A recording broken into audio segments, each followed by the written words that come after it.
اعوذ باللہ من الشیطان الرجیم، بسم اللہ الرحمن الرحیم، الحمد للہ رب العالمین وصلی اللہ علی محمد و آلہ الطاہرین۔ تمام ناظرین و سامعین کی خدمت میں السلام علیکم۔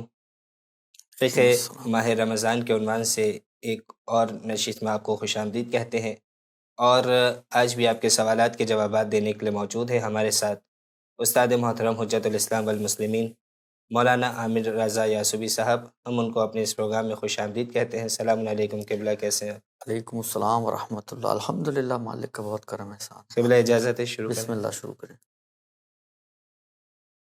گزشتہ پروگرام میں ہماری جو بات ہوئی تھی آخر میڈیکیشن کے حوالے سے، اور کس طریقے سے ماہ رمضان المبارک میں علاج کرایا جائے، اور ڈرپس اور انجیکشن، ان تمام چیزوں کے حوالے سے بات ہوئی تھی۔ آج یہیں سے بات کو آگے بڑھاتے ہیں۔ پہلا سوال جو کیا گیا تھا وہ یہ کہ روزے میں انسولین لگوانے کے بارے میں کیا حکم ہے؟ بسم اللہ الرحمن الرحیم۔ جو آپ کا سوال ہے، ویسے تو یہ پچھلی دفعہ جو ہم نے دوائیوں کے بارے میں یا میڈیسنز اور ڈرپس اور اس میں کور ہو چکا ہے، لیکن خاص طور پہ پوچھا آپ نے تو انسولین وغیرہ بھی لگوائی جا سکتی ہے، کیونکہ تو بالآخر ایک ضرورت ہے ان کی، اس لیے اس میں کوئی حرج نہیں ہے کہ انسان روزے کی حالت میں انسولین لگائے، اس سے روزے کی صحت پہ کوئی فرق نہیں پڑے گا۔ اور اگر یہیں سے بات کو اگر آگے بڑھایا جائے تو خود مریض کا روزہ رکھنے کے حوالے سے کیا حکم ہے؟ یعنی کس صورت میں وہ اپنے روزے کو چھوڑ سکتا ہے، یا جو روزہ رکھا ہو اسے توڑا جا سکتا ہے؟ دیکھیں، مریض کے روزے کا جہاں تک تعلق ہے نا، تو اہم چیز جو مریض کے باب میں ہے، دیکھیں ہم اردو زبان استعمال کرتے ہیں، نزلہ ہو گیا، آپ نے کہا یار میں بیمار تھا، کھانسی ہو گئی، آپ نے کہا یار میں بیمار تھا، تھوڑا سا سر میں درد ہے، آپ نے کہا میں بیمار تھا، تو بیمار تو بن جاتے ہیں انسان، لیکن آیا یہ بیماریاں ایسی ہیں کہ جن کی وجہ سے ہم روزہ چھوڑ دیں؟ یا نہیں، بیماری کا کوئی خاص کرائٹیریا ہے کہ جو روزے کو ساقط کرتی ہے؟ تو اس میں تقریباً فقہا کی رائے یہی ہے کہ ہر بیماری سے روزہ ساقط نہیں ہوتا، بلکہ بیماری ایسی ہو کہ جو ضرر کا سبب بنے، نقصان کا سبب بنے، تو روزہ جو ہے وہ ساقط ہوتا ہے۔ اب اگر بیماری ضرر کا اور نقصان کا سبب بن رہی ہے، تو اب جو وہ چاہے اب پھر وہ آگے پھر پھیل جاتی ہے، کہ چاہے اس کی وجہ سے مثلاً علاج مشکل ہو رہا ہو، علاج لمبا ہو جائے گا، بیماری بڑھ جائے گی، بے شک، یہ ساری چیزیں پھر اس میں کور ہو جاتی ہیں۔ اگر بیماری ایسی ہے کہ جو ضرر کا سبب بن رہی ہے، تو پھر ان تمام صورتوں میں روزہ ساقط ہو جائے گا۔ بے شک، اب جب روزہ ساقط ہو گیا بیمار کے لیے، تو اس کی پھر وہ بات آتی ہے کہ اب یہ دیکھنا پڑے گا کہ اگر یہ رمضان کے بعد یا کسی بھی وقت سال ختم ہونے سے پہلے اگر یہ ٹھیک ہو جاتا ہے، تو پھر اس روزے کی قضا اس کی گردن پر آ جائے گی، پھر کوئی فدیہ وغیرہ اس کی گردن پر نہیں آئے گا۔ لیکن اگر اس کی یہی بیماری جس نے روزہ ساقط کیا ہے وہ اگلے سال تک کھنچ جائے، تو پھر اس پر قضا نہیں آئے گی، بلکہ ہر روزے کے بدلے ایک مد تام وہی فدیہ اس کی گردن پر آئے گا۔ یہ پھر روزے کے بعد کا مرحلہ ہے کہ یہ کھنچتا ہے یا ٹھیک ہو جاتا ہے، ٹھیک، تو اس کے اوپر پھر یہ آئے گی بات کہ ایک صورت میں قضا آئے گی، فدیہ نہیں آئے گا کہ جب ٹھیک ہو جاتا ہے، ایک صورت میں فدیہ آئے گا، قضا نہیں آئے گی کہ جب اگلے سال تک ٹھیک نہ ہو سکے اور یہ بیماری اس کی اگلے سال تک کھنچ جائے۔ اگر جیسے کہ آپ نے یہ فدیے کے حوالے سے فرمایا، سوال یہ ہے کہ فدیہ کب دینا ہوتا ہے؟ دیکھیں، ایک تقسیم کی ہے بعض کتابوں میں، خود آغا سیستانی کی جو نئی کتاب ہے اس میں بھی یہ موجود ہے کہ فدیہ، دیکھیں ہمارے پاس فدیہ ہے تین طرح کا۔ ایک کا نام انہوں نے رکھا ہے فدیہ تاخیر، ایک کا نام رکھا ہے فدیہ سالیانہ، ٹھیک، اور ایک کا نام رکھا ہے فدیہ روزانہ۔ ٹھیک، یہ تین نام انہوں نے فدیے کے رکھے ہیں، یعنی تین طرح کے ہیں فدیے اصل میں۔ ایک فدیہ تاخیر ہے، یہ کب ہوتا ہے؟ یہ اس صورت میں ہوتا ہے کہ جب انسان روزے کو نہیں رکھا کسی عذر کی وجہ سے، یا بغیر عذر کے روزہ نہیں رکھا، بہرحال اس نے، اب اس کو اس کی گردن پہ قضا آئی ہے۔ ٹھیک، اگر اس نے پہلے سال جو اگلا رمضان اب آئے گا، مثلا فرض کریں پچھلے سال جو رمضان تھا اس میں نے کچھ روزے سفر کی وجہ سے یا جان بوجھ کے جو بھی وجہ رہی ہو چھوڑ دیے. اب اگر یہ اگلا رمضان آنے تک میں نے ان روزوں کی قضا کر لی تب تو فدیہ تاخیر میری گردن پہ نہیں آئے گا. لیکن اگر پہلا سال گزر گیا اور قضا نہیں کر سکا میں، اب چاہے جان بوجھ کے قضا نہ کی ہو، مصروفیات ایسی رہی ہوں، ٹائم نہیں ملا، کوئی بھی وجہ رہی ہو قضا نہ کرنے کی، تو جیسے ہی اگلا رمضان شروع ہوگا تو پچھلے رمضان کی قضا نہ کرنے پر ایک چھوٹی سی پینلٹی ایڈ ہو جاتی ہے، اور وہ ہے فدیہ. یعنی اب قضا بھی کرنی ہوگی، فدیہ ہاں، اب آپ کو قضا بھی کرنی ہوگی، فدیہ بھی دینا ہوگا.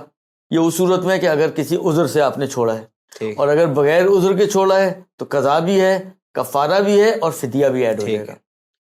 یہ فدیہ ہے جو 750 گرام آٹا، چاول، دالیں یعنی اناج جو ہے اس کو دینا ہوتا ہے فدیے کے طور پر. اب فرض کریں آپ نے اگلے سال بھی نہیں رکھ پائے، تیسرے سال بھی نہیں رکھ پائے، تو پھر اگلے سالوں میں کچھ پلس نہیں ہوگا.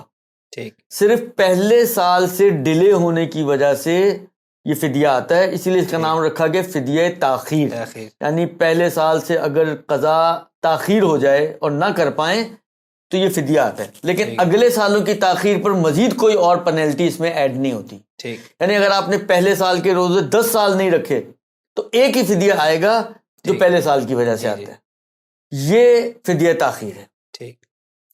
اس کے بعد دوسری جو اور تیسری کیٹیگری ہے، دوسری کیٹیگری سالانہ فدیہ ہے.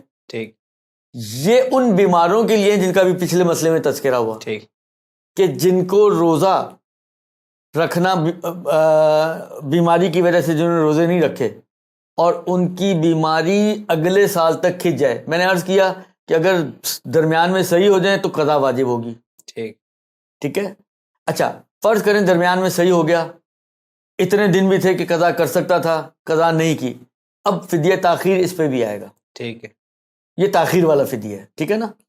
یہ تو ایک سائیڈ میں ہو گیا. لیکن فرض کریں کہ جس کی گردن پر قضا نہیں آ رہی، یعنی اس کا بیماری، اس کا مرض اگلے سال تک کھنچ گیا، تو اب اس پہ قضا نہیں ہے.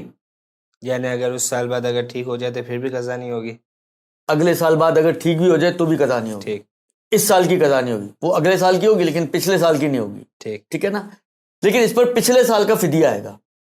یعنی جیسے ہی مثلا فرض کریں 2021 کے رمضان میں نے کچھ روزے نہیں رکھے بیماری کی وجہ سے، اور فرض کریں کہ بیماری آخر رمضان میں سٹارٹ ہوئی اور ایسی رہی کہ جو 2022 کا بھی رمضان شروع ہوگا تو وہ بیماری میری چلتی رہی. 2022 کے بعد فرض کریں علاج ہوا اور 2022 کے رمضان گزرنے کے بعد پھر میں ٹھیک ہو گیا. تو 2021 کے روزوں کی قضا نہیں ہے میری گردن پر، لیکن 2022 کے روزوں کی قضا آئے گی. اچھا، 2021 کے روزوں کی جو قضا نہیں ہے تو اب ہوگا کیا ان کا؟ کہتے ہیں ان کا فدیہ آئے گا. یعنی 2021 کا رمضان کا فدیہ 2022 کا رمضان شروع ہونے پر آئے گا. کیونکہ اگر یہ رمضان سے پہلے ٹھیک ہو جاتا تو فدیہ نہیں ہے. فدیہ اس وقت ہمیں پتہ چلے گا کہ جب بیماری اس کی اگلے رمضان تک کھنچے گی تو اس کی گردن پہ فدیہ آئے گا. اس کو کیونکہ سال بعد فدیہ ہے، اس کو فدیہ سالانہ سے تعبیر کیا ہے. یہ ایک سال بعد اس کے اوپر فدیہ واجب ہوگا پچھلے سال کے رمضان کا. اچھا، یہ بھی عرض کرتا چلوں کہ یہ درمیان میں اگر جیسا بعض لوگ ہوتے ہیں دائمی مریض ہیں، ہارٹ پیشنٹ ہے، اس کو پتہ اب ٹھیک ہونا ہی نہیں ہے، ڈائلیسس پہ ہے، اس کو پتہ ٹھیک ہونا ہی نہیں ہے، السر کا مریض ہے، اس کو پتہ ٹھیک نہیں ہونا، شوگر کا مریض ہے، اس کو پتہ ٹھیک نہیں ہونا، اور فرض کریں ایسی شوگر ہے کہ وہ روزے نہیں رکھ سکتا. تو یہ تمام افراد جن کو پتہ ہے اب مرتے دم تک ٹھیک نہیں ہونا ہے، اسی بیماری کے ساتھ گزارا کرنا ہے، تب بھی ان کا جو بیماری والا فدیہ ہے وہ اگلا سال رمضان شروع ہونے پر پچھلے سال کا فدیہ آئے گا. یعنی معلوم ہے کہ ہمیشہ بیماری ہے، پھر بھی پورے رمضان کے اسٹارٹ ہونے کا انتظار کرنے کے جہاں رمضان اسٹارٹ ہوا وہ فدیہ نکالے. ہاں، اگلے سال کا اسٹارٹ ہوگا تو پچھلے سال کا فدیہ نکالے گا. لہذا اگر کوئی شخص پہلے سے ہی، مثلا مجھے پتہ ہے کہ میں دائمی مریض ہوں، رمضان سٹارٹ ہوا، میں نے اسی سال کے رمضان کے روزوں کا فدیہ پہلے ہی نکال دیا، یہ کافی نہیں ہے. ٹھیک ہے. اس کے لیے آپ کو یعنی جو بیمار ہے اس کو حتماً ویٹ کرنا ہے اگلے سال کا. ٹھیک ہے. جب اگلا سال رمضان شروع ہوگا تو پچھلے سال کا فدیہ اس کی گردن پہ واجب اس وقت ہوتا ہے. جب واجب اس وقت ہوتا ہے تو پہلے نکالنا تو فائدہ ہی نہیں ہے. لہذا یہ ذہن میں رکھیں کہ ان کو فدیہ اگلے سال کے رمضان کے شروع ہونے پر اگر بیماری ٹھیک نہیں ہوتی تو نکالنا ہے. ٹھیک. یہ ہو گیا فدیہ سالانہ. تو یہ دو کیٹیگریز ہو گئیں, ایک تاخیر والا اس کا بھی ایک ہی فرد ہے, ایک سالانہ اس کا بھی ایک ہی مصداق ہے. تیسری جو کیٹیگری ہے جو روزانہ والا فدیہ, اس کے 2-3 افراد ہیں. ایک وہ شخص کے جو بوڑھا اور بوڑھی ہیں اور بڑھاپے کی وجہ سے روزے رکھنا ان کے لیے, دیکھیں اس کی 2 کیٹیگریز بنتی ہیں, اس کی بھی اور شدید پیاس والا کہ جو پیاس کو تحمل نہیں کر سکتا. ان دونوں کی 2 کیٹیگریز ہیں. بڑھاپا یا شدید پیاس ایسے ہیں کہ ان کی وجہ سے روزہ رکھ ہی نہیں سکتا, یا ایسے ہیں کہ ان کی وجہ سے روزہ بہت دشواری سے رکھتا ہے, شدید مشقت کے ساتھ رکھے گا. جن کو پیاس کی بیماری ہے یا جن کا بڑھاپا ایسا ہے کہ وہ اس کی وجہ سے روزہ رکھ ہی نہیں سکتے, تو ان پہ تو کچھ بھی نہیں ہے, نہ قضا نہ فدیہ, کچھ نہیں, تکلیف ہی نہیں ہے روزے کی. ٹھیک درست. لیکن ان کی جو دوسری کیٹیگریز ہے دونوں قسموں کی, چاہے شدید پیاس والا وہ انسان کے جو انتہائی مشقت اور زحمت کے ساتھ روزہ رکھ سکتا ہو, یا بوڑھا اور بوڑھی, وہ بوڑھا بوڑھی کے جو انتہائی شدید زحمت اور مشقت کے ساتھ روزہ رکھ سکتے ہوں, تو ان پہ روزہ واجب نہیں ہے. ٹھیک ہے, ان پر فدیہ ہے. اور ان کے پاس کیونکہ یہ آپشن ہے کہ یہ اپنا ہر روز کا فدیہ ہر روز دے سکتے ہیں. مثلا آج میں نے روزہ چھوڑا, آج کا فدیہ آج دے دیا, کل روزہ چھوڑوں گا, کل کا فدیہ کل دے دوں گا, پرسوں کا روزہ, پرسوں کا فدیہ پرسوں. تو کیونکہ ان کے پاس ہر روز کا آپشن ہے, اس لیے اس کو فدیہ روزانہ سے تعبیر کیا گیا. تو 2 افراد تو یہ ہو گئے, بوڑھا بوڑھی جو شدید مشقت والے ہوں, ٹھیک, اور پیاسا انسان جو شدید مشقت والا ہو. ٹھیک. 2 اور بھی ہیں. ایک وہ حاملہ کہ جس کے حمل کا وقت قریب آ گیا ہے. اب حمل کا وقت قریب آ گیا ہے, اس کا معیار آغا سیستانی نے جو اس نئی کتاب میں لکھا ہے وہ لکھا ہے کہ 9ویں مہینے میں داخل ہو گئی ہو. ٹھیک. اس کا مطلب ہے کہ اگر یہ 9ویں مہینے سے پہلے والی ہے تو وہ اس کیٹیگری کی نہیں ہے, وہ سمجھے نارمل بیمار والی کیٹیگری میں جائے گی. ٹھیک. لہذا نتیجہ کیا نکلے گا؟ نتیجہ یہ نکلے گا کہ یہ جو 9ویں مہینے میں داخل ہو گئی ہے, اگر روزہ رکھنا اس کے اپنے لیے یا اس کے بچے کے لیے ضرر اور نقصان کا سبب ہے تو پھر اس پہ روزہ معاف ہے. ٹھیک ہے. یہ بھی یہی کام کر سکتی ہے کہ ہر روز کے بدلے ہر روز فدیہ دے دے, یہ کر سکتی ہے, یہ آپشن اس کے پاس بھی ہے. ٹھیک. یہ 3 صورتیں ہو گئی. چوتھی صورت ہے اس عورت کا روزہ کہ جو دودھ پلانے والی ماں ہے. ٹھیک. حالا ماں ہے یا دایا ہے جو بھی دودھ پلا رہی ہے, دودھ پلانے والی عورت اگر دودھ نہ پلانا اس کے بچے کے لیے نقصان دہ ہو, یا بعض اوقات ممکن ہے اس کے اپنے لیے نقصان دہ ہو, تو دودھ نہ پلانا اگر نقصان دہ ہو تو ایسی صورت میں اس کا بھی روزہ معاف ہو جائے گا. ٹھیک. اور اس کے اوپر بھی یہ فدیہ آئے گا. ٹھیک ہے. اس کے اوپر بھی یہ فدیہ آ جائے گا. قضا نہیں کرنی ہوگی. ان دونوں صورتوں میں, بڑھاپے والی صورت, حمل قریب ہونے والی صورت میں اور دودھ پلانے والی صورت میں, ان دونوں صورتوں میں قضا واجب ہے. اچھا, قضا واجب. ان دونوں صورتوں میں قضا ہے.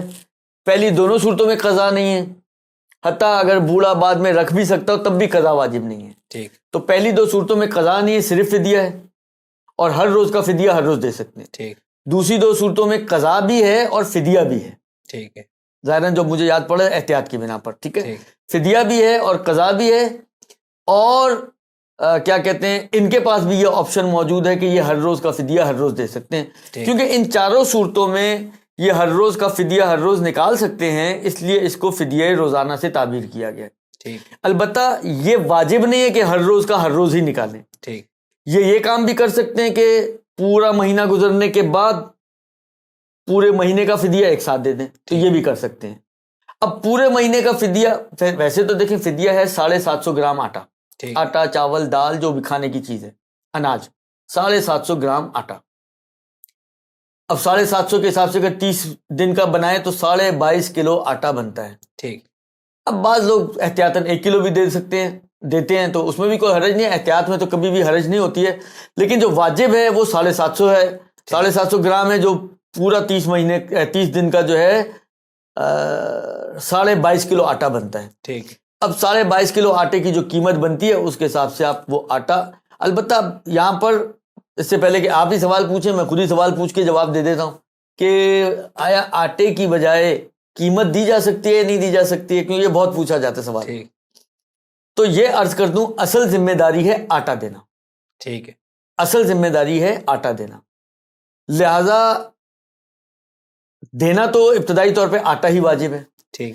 ہاں بعض اوقات یہ ہوتا ہے کہ جن کو آپ دے رہے ہیں آپ خود ان سے مطمئن ہیں, جانتے ہیں, دیندار لوگ ہیں,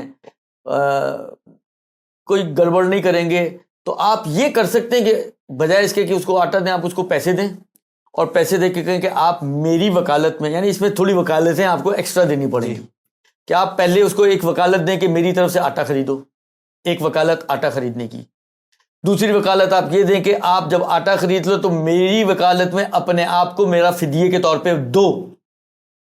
یہ دو وکالتیں دے, اور پھر وہ تیسرا اپنے آپ کی وکالت میں جب آپ دے رہے ہیں تو وہ خود اپنی طرف سے قبول کرے اس کو. تو یہ 3 مرحلوں سے اگر وہ گزارے گا اس کو تو وہ یہ کام کر سکتے ہیں کہ پھر آپ اس کو پیسے دے دیں.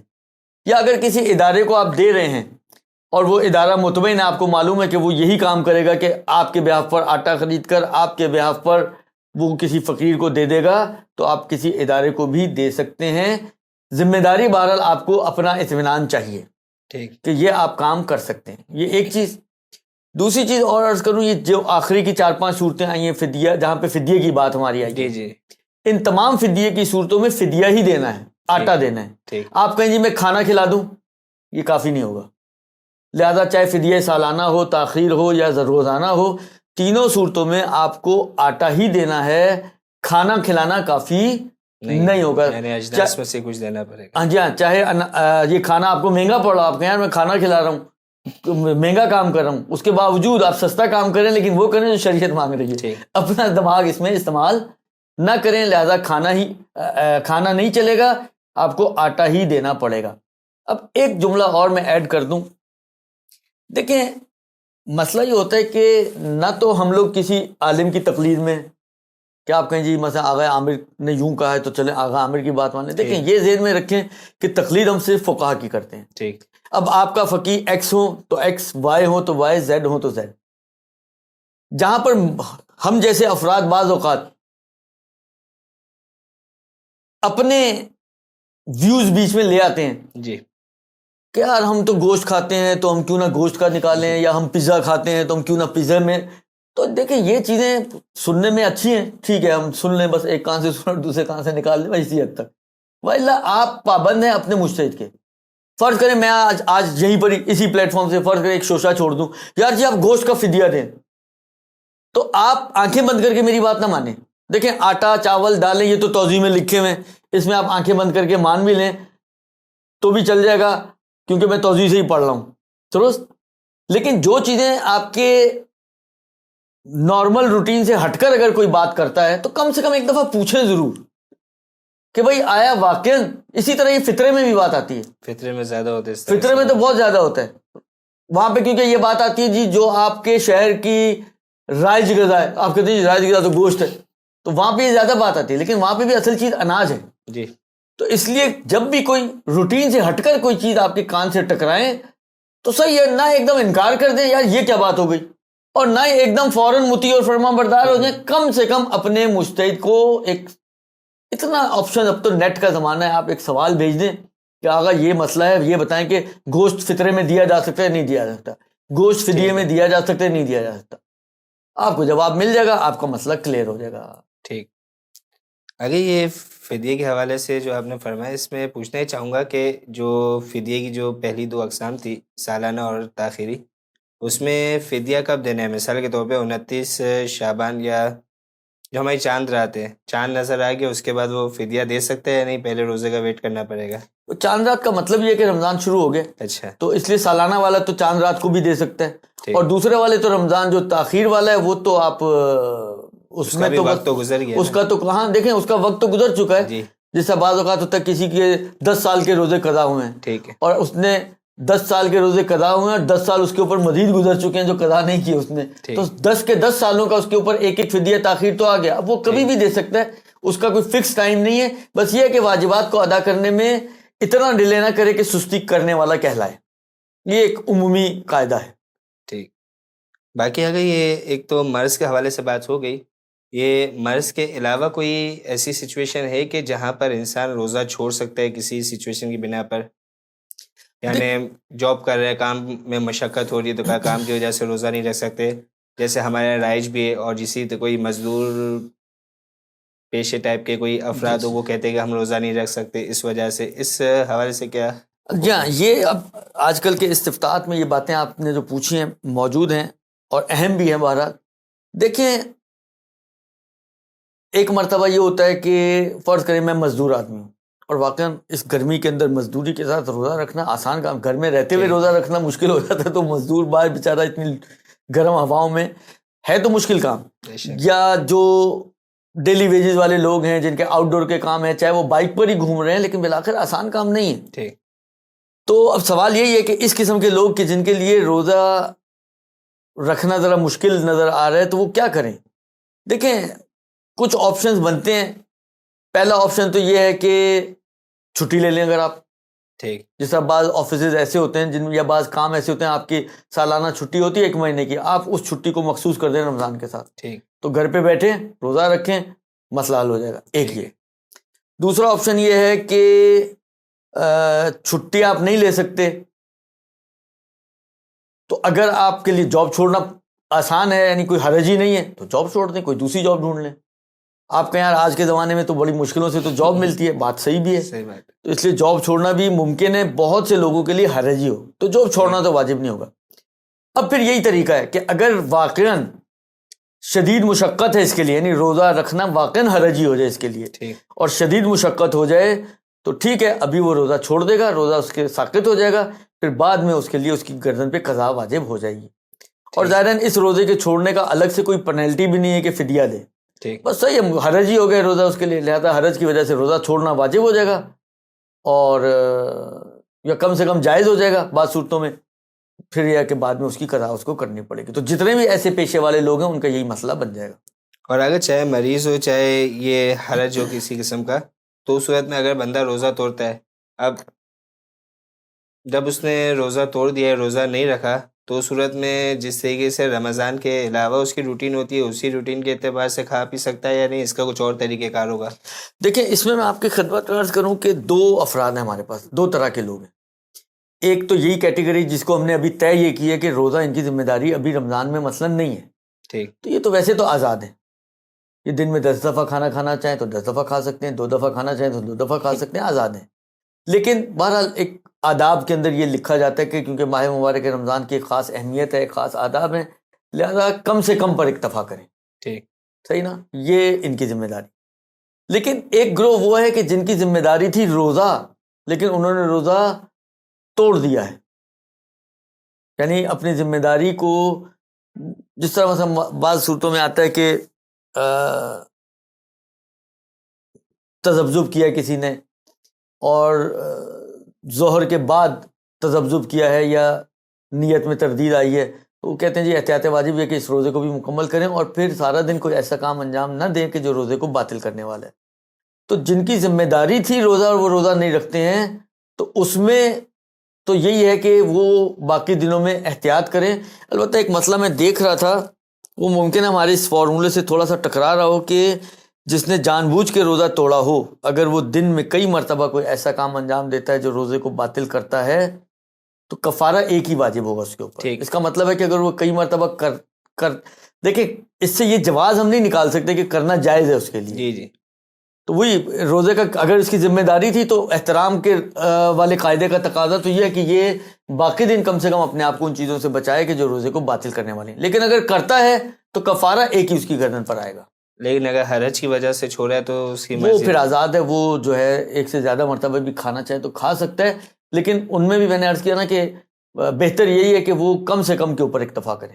بہرحال تشخیص سے مشکل ہو جائے گی کہاں حرج ہے کہاں نہیں ہے، لیکن یہ اسکول اس میں آ سکتے ہیں؟ جیسے مثال کے طور پہ ایک بچی ہے، وہ 9 سال کی عمر میں بالغ ہوئی ہے، بظاہر ہمارے معاشرے کے اعتبار سے دیکھا جائے تو کافی چھوٹی بچی ہے، لیکن بہرحال بالغ ہو گئی ہے۔ بالکل، اسکول بھی اس میں آ سکتا ہے، ان بچیوں کا بھی مسئلہ آ سکتا ہے، وہی والی اسٹیپس آئیں گے۔ فرض کریں اگر آپ کہیں جی چھٹی لے سکتی ہے، 1 مہینے کی چھٹی لے کے بیٹھ جائے، زیارتوں کے لیے بھی تو ہم لوگ چھٹی لیتے ہیں، یا اور کسی تفریح جانے چھٹی لیتے ہیں، 1 مہینے کی چھٹی لے لیں، ملتی ہے تو ٹھیک ہے، آسان ہو جائے گا کام، نہیں ملتی ہے، بعض اوقات ہوتا ہے کہ جی امتحان کا سیزن ہے، چھٹی نہیں مل سکتی، اب وہی والی بات ہے، اسکول چھوڑنا اگر حرج ہی ہو تو صحیح ہے، پھر وہی ان کا بھی مسئلہ وہی ہو جائے گا کہ کیونکہ روزہ ان کے لیے شدید مشقت کا سبب بن رہا ہے، تو یہ ابھی معاف ہو جائیں گے، بعد میں ان کی قضا ان کو کرنی پڑے گی۔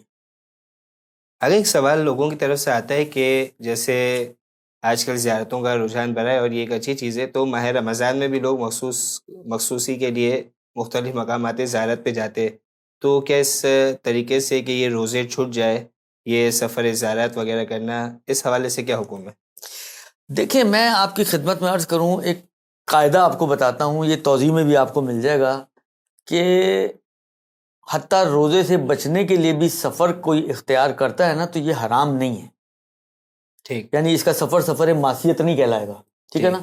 یعنی آپ کا دل نہیں چاہ رہا آج روزہ رکھنے کو، ٹھیک آپ نے گاڑی سٹارٹ کی، ہائی وے پہ چلے گئے، ٹھیک تقریباً فرض کریں ویسے تو آنا جانا ملا کے 22-22.5 کلومیٹر ہے، ٹھیک 22 سمجھے 22 کلومیٹر جانا، 22 کلومیٹر آنا، 44 کلومیٹر، آپ نے احتیاطاً آپ 70-80 کلومیٹر تک گئے، لمبی لانگ ڈرائیو کی اور وہاں سے یو ٹرن مارا اور واپس آ گئے۔ وہاں البتہ واپس آنے سے پہلے کچھ کھا لیے کھجور، پتہ چلے واپس آ کے کھائے بغیر تو زور سے پہلے پہنچ گئے تو پھر روزہ پورا کرنا پڑے گا، جی یعنی وہاں سے کھجور کھائی، ایک گھونٹ پانی پیا، واپس آ گئے، ٹھیک ہے، کوئی گناہ نہیں کیا آپ نے، صحیح ہے۔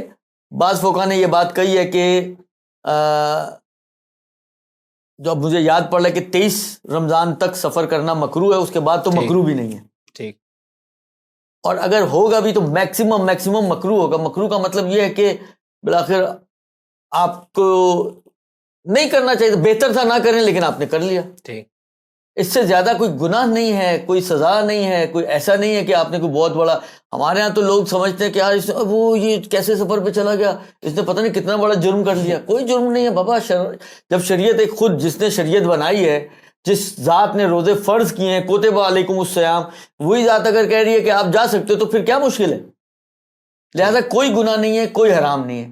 اب وہی والی بات ہے، یہ جو میں نے مثال دی اس میں تو کچھ بھی نہیں ہے نا، بس موڈ نہیں بنا آج روزہ رکھنے کا، آپ گئے چکر لگا کر آ گئے، ٹھیک یہ تو پھر زیارت کے لیے جا رہے ہیں، زیارت تو ایک ویسے ہی عمل مستحسن ہے، ٹھیک لہذا زیارت کے لیے بھی اگر کوئی جاتا ہے تو کوئی حرج نہیں ہے، اس کی زیارتیں بھی بالکل ٹھیک ہیں، زیارتوں کا اجر و ثواب بھی محفوظ ہے اپنی جگہ پر، اور میکسیمم یہ ہوگا کہ روزوں کی بعد میں قضا کرنی پڑے گی، ٹھیک اس سے زیادہ اور کوئی اس کی گردن پہ مشکل نہیں آئے گی، لہذا یہ سفر بالکل صحیح ہے، کوئی سفر معصیت وغیرہ نہیں ہے۔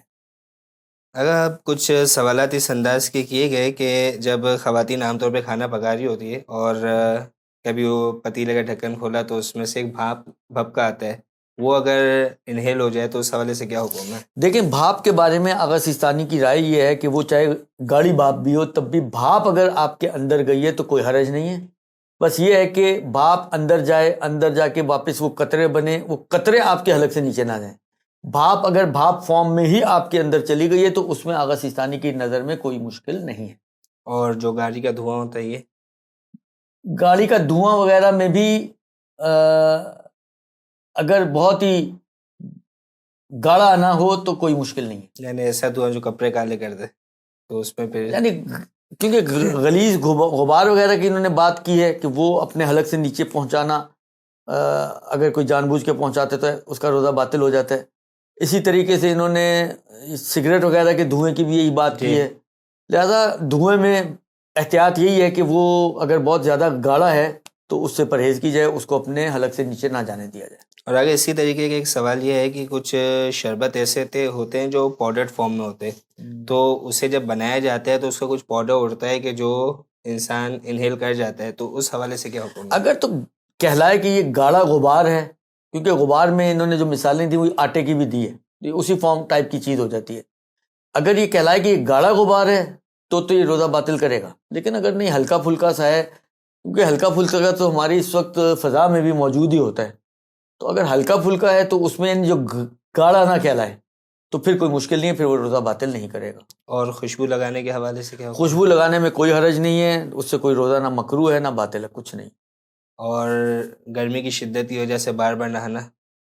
بار بار نہانے میں بھی کوئی حرج نہیں ہے گرمی کی شدت میں، صرف ایک مسئلہ دیا ہوا ہے کہ کپڑے گیلے کرنے کی بات آتی ہے، وہ بھی ظاہراً خواتین کے لیے، تو اس کو مکروہ مانا گیا ہے، لیکن اس کے علاوہ اور نہانا وہانا کوئی مکروہ بھی نہیں ہے۔ اور سوئمنگ بھی کر سکتے ہیں؟ بالکل سوئمنگ بھی کر سکتے ہیں، بس سوئمنگ میں ایک شدید مکروہ یہ ہے کہ پورے سر کو پانی میں ڈبونا۔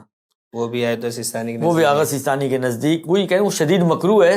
باقی روزے کو باطل تو وہ بھی نہیں کرتا آغا سستانی کے نظریے میں.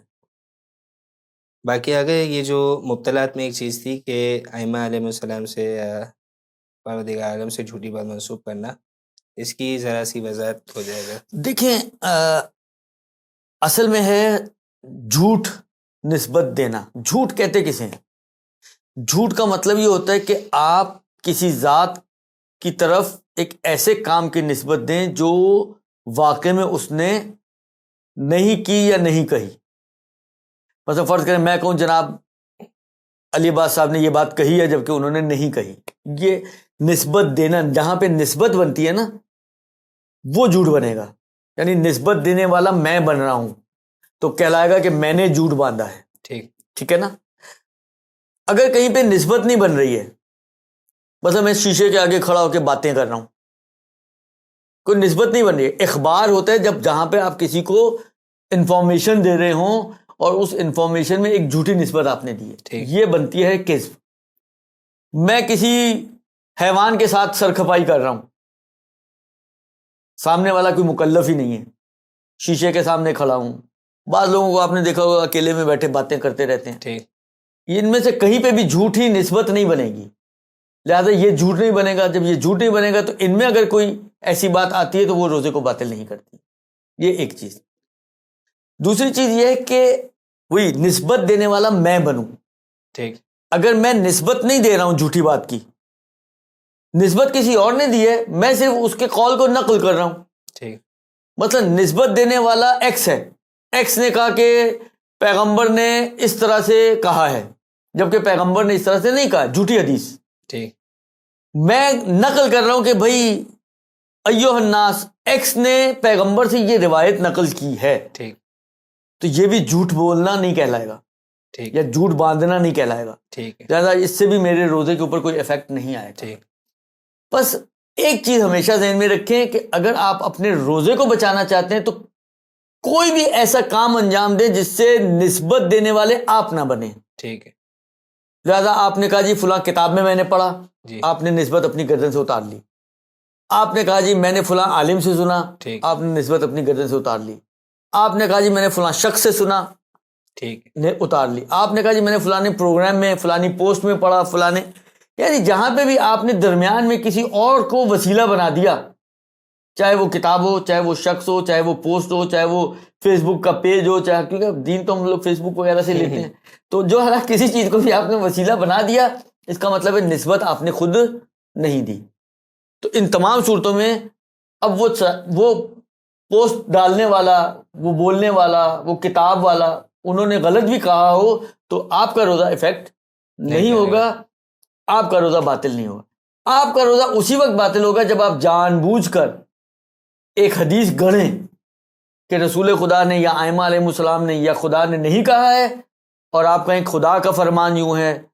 جس طرح مثلا اب یہ بہت ہماری کامن گھروں کی مثالیں ہیں کہ مثلا مائیں کہتی ہیں اللہ میاں ناراض ہو جائے گا، کدو نہیں کھائے تو اللہ میاں ناراض ہو جائے گا، بینگن نہیں کھائے تو اللہ میاں ناراض. تو کون سی روایت ہے بھیا کہ کدو نہ کھانے سے اللہ میاں ناراض ہوتا ہے یا بینگن نہ کھانے سے اللہ میاں ناراض ہوتا ہے؟ یہ جھوٹ نسبت دینا ہے.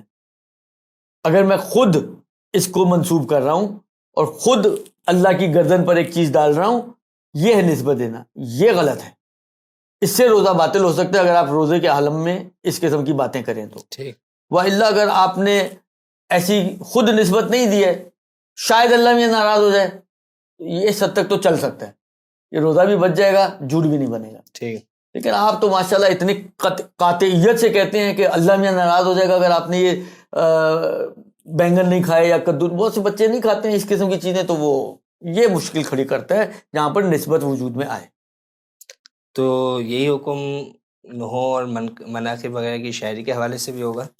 دیکھیں نوحوں اور منقبتوں میں اصل میں مسئلہ یہ ہوتا ہے کہ بہت سی چیزیں شاعری میں ایسی ہوتی ہیں کہ جو سب کو معلوم ہوتا ہے کہ یہ ایسا ہوا نہیں ہے، ایک تخیلاتی چیز ہے. شاعری اصل میں تخیلاتی دنیا ہے نا.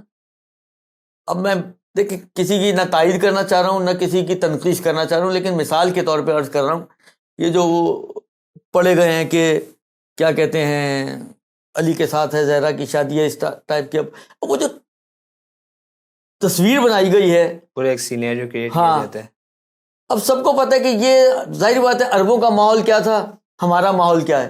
یہ ہم نے اپنے انڈو پاک کے ماحول کے حساب سے ہم نے وہ سیرا بھی لگا دیا اور دولہا بھی بنا دیا اور بلاخر وہ ساری پوری سینیریو بنا دیا. ٹھیک. تو سب کو پتہ ہے کہ ایسا ہے نہیں، یہ ایک صرف تخیلاتی بات ہے. تو یہ جھوٹ نہیں بنے گا. جھوٹ وہی والی بات ہے. ہاں، اشعار ایسے کوئی ہوں کہ جس میں آپ کہیں کہ جی امام حسین نے یہ بات کہی ہے یا امیر المومنین نے یہ بات کہی ہے یا پیغمبر نے یہ بات کہی ہے، وہاں پہ اگر آپ نسبت دے رہے ہیں وہاں پر ہو سکتی ہے یہ بات. لیکن جو تخیلاتی چیزیں بیان کی جاتی ہیں کہ ایسا ہوا ہوگا، مصائب میں بھی یہی باتیں آتی ہیں. جی بالکل. زبان حال آپ جو کہتے ہیں، جی زبان حال کیا ہوتا ہے کہ آپ ایک تصوراتی بات ہوتی ہے کہ مورد ایسا ہے کہ شاید امام نے یہ بات کہی ہو، ٹھیک. مورد ایسا ہے کہ شاید مثلا پیغمبر نے یوں کہا ہو یا امام حسین کا یہ جملہ ہو. تو یہ زبان حال ہے. یہ سمجھیں کہ یہ شاعری بھی تقریباً بہت ساری چیزیں جو اس میں ہوتی ہیں وہ زبان حال ہوتی ہیں. مصائب کے اندر بھی بہت ساری چیزیں زبان حال ہوتی ہیں. لہذا ان کے ایڈیشن سے جو ہے وہ نہ روزہ باطل ہوتا ہے اور نہ ہی یہ جھوٹ کہلائے گا کہ آپ نے ائمہ کی نسبت جھوٹ بولا. ہاں، مثلا میدان میں پہنچ کے امام حسین نے یہ بات کہی، یہ اگر جھوٹ ہوگی تو یہ کھڑی کرے گی مشکل. یا مثلا فرض کریں پیغمبر نے ایسی بات کہی، مثلا فرض کریں کہ ہجرت کے موقع پہ جبکہ وہ نہ کہی ہو. یہ چیزیں جو ہیں جو آپ ڈائریکٹلی پیغمبر، ائمہ، امام حسین اور ان کی طرف اقوال کی جو نسبت دیتے ہیں اس میں احتیاط کرنے کی ضرورت ہے. وہ اگر جھوٹ ہوگا تو وہ روزے کو باطل کر سکتا ہے. اگر سوالات تو اور بھی تھے لیکن وقت چونکہ زیادہ بچا نہیں، تو آخر میں کفارے کے حوالے سے کچھ بات کر لیتے ہیں کہ اگر کوئی شخص جان بوجھ کر روزہ توڑتا ہے بغیر کسی حرج وغیرہ کے نہیں رکھتا، تو اس صورت میں کفارہ کیا ہوگا اس کے لیے؟ دیکھیں، جو شخص جان بوجھ کر روزہ توڑتا یا چھوڑتا ہے تو اس کے پاس ایک حساب سے 3 اور ایک حساب سے 4 آپشن ہیں کہ ان میں سے کچھ اس کو کرنا ہے کفارے کے طور پر. پہلا آپشن جو آج کل کے زمانے میں کیونکہ پاسبل نہیں ہے اس لیے آٹومیٹکلی ساکت ہو جاتا ہے، وہ یہ کہ غلام آزاد کرے. ٹھیک. تو وہ تو آپ کا نکل گیا. باقی بچتے ہیں 2 یا 3 آپشن. ایک آپشن یہ ہے کہ 60 روزے رکھے مسلسل. ٹھیک. اچھا، آغا سیستانی کی پرانی توضیح میں آپ دیکھیں تو اس میں بھی دیا ہوا ہے، لیکن جدید میں دیکھیں تو اس میں چینج آ چکی ہے، تھوڑی سی چینج آئی ہے ان کی مسئلے میں. اکثر فقہاء نے یہ بات کہی ہے کہ پہلے 1 مہینہ اور 1 دن مسلسل رکھیں، ٹھیک. اور باقی جو روزے بچتے ہیں مثلا 29 روزے، اس میں آپ کو اختیار ہے، چاہے آپ تسلسل سے رکھیں چاہے آپ گیپ ڈال کے رکھیں. ٹھیک. اس حصے میں آغا سیستانی کی تھوڑی سی چینج آئی ہے. ٹھیک. آغا سیستانی کہتے ہیں کہ پہلے 1 مہینہ 1 دن تو پکا ہے مسلسل رکھنا ہے، لیکن باقی جو 29 روزے ہیں ٹھیک. اس میں اگر آپ کے پاس کوئی عذر عرفی نہ ہو تو احتیاط واجب یہ ہے کہ وہ بھی مسلسل رکھیں. ٹھیک. لہذا آغا سیستانی کے حساب سے پورے کے پورے 60 روزے مسلسل رکھنے احتیاط، یعنی ایک حصے میں احتیاط واجب ہے. اچھا، اب 60 ہیں یا 58 یہ ڈیپینڈ کرتا ہے کہ آپ شروع کب کر رہے ہیں. ٹھیک. اگر آپ نے بالکل پہلے مہینے کی پہلی تاریخ سے مثلا پہلی ربیع الاول سے شروع کیا تو اب وہ چاند پہ ہی جائے گا. فرض کریں آپ کا لک اچھا تھا، ربیع الاول بھی 29 اور ربیع ثانی بھی 29، تو آپ کے 58 روزوں پہ ہی آپ کا کام پورا ہو جائے گا. ٹھیک. لک برا تھا، دونوں ہی 30 کے ہو گئے تو آپ کے 60 روزے پورے ہو جائیں گے. ٹھیک. یعنی جہاں پر آپ اول سے شروع کر رہے ہیں نا، اول ماہ سے، تو وہ تو آپ پھر آٹومیٹکلی جائے گا چاند کے اوپر. ٹھیک. لیکن جہاں پر آپ درمیان سے سٹارٹ کر رہے ہیں تو وہ ہمیشہ آپ کے 30 ہوں گے. ٹھیک. وہ آپ کے جہاں پہ بھی درمیان سے سٹارٹ کریں گے تو وہ پھر آپ کو 30 کاؤنٹ کرنے پڑیں گے، تو وہ پھر 60 روزے اس طرح بن جائیں گے. تو دوسرا آپشن ہے 60 روزے رکھنا. تیسرا آپشن میں 2 چیزیں ہیں، ہم ان کو دونوں کو سائیڈ بائی سائیڈ کرنے کی بجائے لینتھ میں لے آتے ہیں. تو ایک آپشن یہ ہے کہ 60 مسکینوں کو کھانا کھلائیں پیٹ بھر کے. ٹھیک. اور دوسرا آپشن یہ ہے کہ 60 مسکینوں کو ایک مد طعام یعنی پونا کلو آٹا کفارے کے طور پر دیں. ٹھیک. فدیے کے طور پر دیں. تو 60 افراد کو یہاں پر دینا ہے. اچھا، اس میں اور کھانا کھلانے میں یہ ضروری ہے کہ 60 ہی افراد ہوں. ٹھیک. ایک کفارے کے اندر 60 افراد کا ہونا ضروری ہے. ہاں، دوسرا کفارہ بھی آپ انہی 60 کو دے سکتے ہیں، تیسرا کفارہ بھی آپ انہی 60 کو دے سکتے ہیں، چوتھا کفارہ بھی آپ انہی 60 کو دے سکتے ہیں، لیکن ایک کفارے میں 60 ہونے ضروری ہیں. 60 ہیڈز ہونے چاہیے.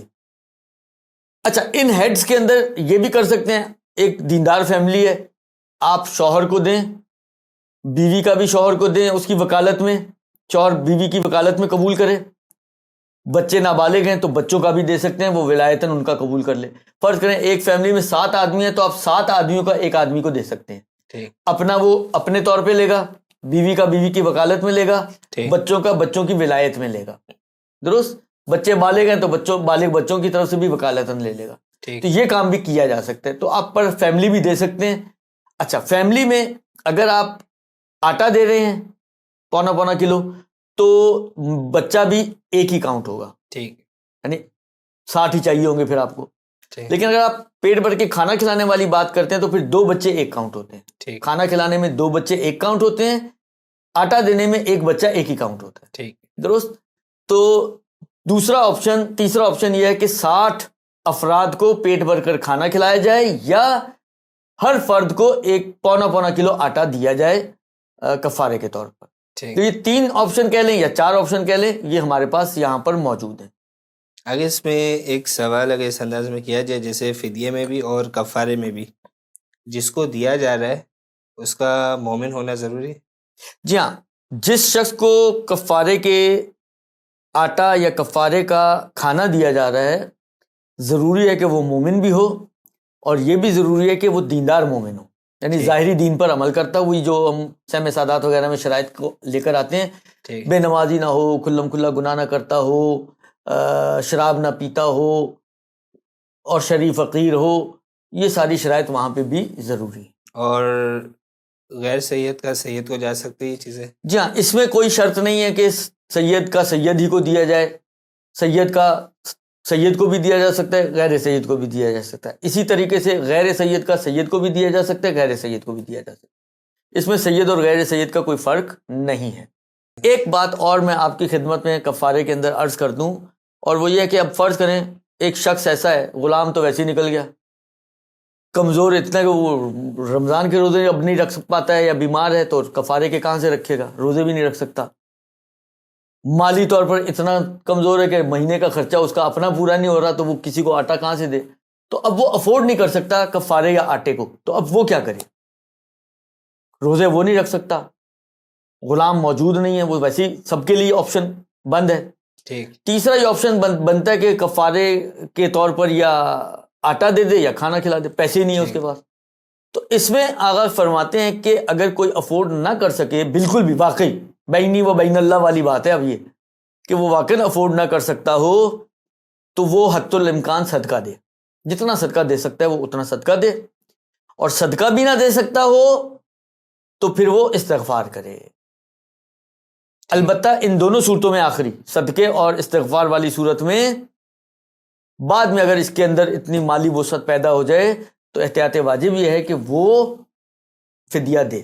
یعنی فدیہ اس کا یوں سمجھیں کہ اگر تو وہ اسی طرح مر گیا تو ختم, لیکن اگر وہ بعد میں مالدار ہو جاتا ہے تو اس کا سمجھے فدیہ ٹیمپریری طور پر اس کی گردن سے اترا تھا, اب کیونکہ واپس مال اس کے پاس آ گیا ہے تو وہ دوبارہ فدیہ گویا اس کی گردن. البتہ احتیاط واجب ہے, احتیاط واجب کی بنا پر اس کو یہ فدیہ دینا پڑے گا. یہ ایک چیز. دوسری چیز میں اور آپ کی خدمت میں اسی کفارے کے حوالے سے عرض کروں, جو بعض علاقوں کے لیے شاید امپورٹنٹ مسئلہ ہو, کہ وہ کہتے ہیں یہاں فقیر کم ہے, پورا عدد نہیں ہو پاتا. تو ایک تو یہ میں عرض کروں گا کہ صحیح ہے, آپ کے علاقے میں نہیں ہو پاتا تو کوئی شرط تھوڑی ہے کہ آپ اپنے علاقے کے فقراء کو کھلائیں. آپ کسی دوسرے علاقے میں, ماشاءاللہ پاکستان زرخیز ہے فقراء کے اعتبار سے, آپ وہاں بھیج دیں, انڈیا میں بھیج دیں, کسی اور ملک میں بھیج دیں جہاں پہ فقراء موجود ہیں, دیندار فقراء. اعلیٰ فرض کریں کسی کوئی ایسا سینیریو بن جائے کہ نہ بھیج سکتے ہیں اور نہ وہاں مل رہے ہیں, وہاں جتنے مل رہے ہیں فرض کریں 20 فقیر مل رہے ہیں, تو اب ریپیٹ کر سکتے ہیں یا نہیں کر سکتے ہیں؟ تو اس میں آگا فرماتے ہیں کہ ہاں, اس میں آپ یہ کر سکتے ہیں کہ 20 کو پہلے دیں, پھر اگلا 20 بھی ان کو دیں, اور تیسرا 20 بھی ان کو دیں, تو 60 ہو گیا آپ کا. یہاں پہ بھی وہی سمجھے کہ ٹیمپریری طور پہ آپ کا کفارہ اتر گیا. لیکن اگر بعد میں آپ کے لیے وسعت پیدا ہو جائے کہ آپ 60 کا عدد پوری کر سکتے ہیں, آپ شفٹ ہو کے کسی ایسے علاقے چلے گئے جہاں پہ فقیر موجود ہیں, تو اب آپ کو احتیاط واجب یہ ہے کہ جو 40 ریپیٹ کیے تھے وہ آپ کو دوبارہ سے دینے پڑیں گے. ایک 20 تو ٹھیک ہو جائیں گے, لیکن باقی 40 جو ریپیٹڈ تھے وہ آپ کو احتیاط کی بنا پر دوبارہ دینے پڑیں گے. آخر میں ہم انتہائی متشکر و ممنون ہیں قبلہ و کعبہ کے کہ انہوں نے اپنے قیمتی وقت میں سے ہمیں وقت عنایت کیا، اور اس نشست کے آخری پروگرام سے آپ سے اجازت چاہتے ہیں۔ والسلام علیکم ورحمۃ اللہ وبرکاتہ۔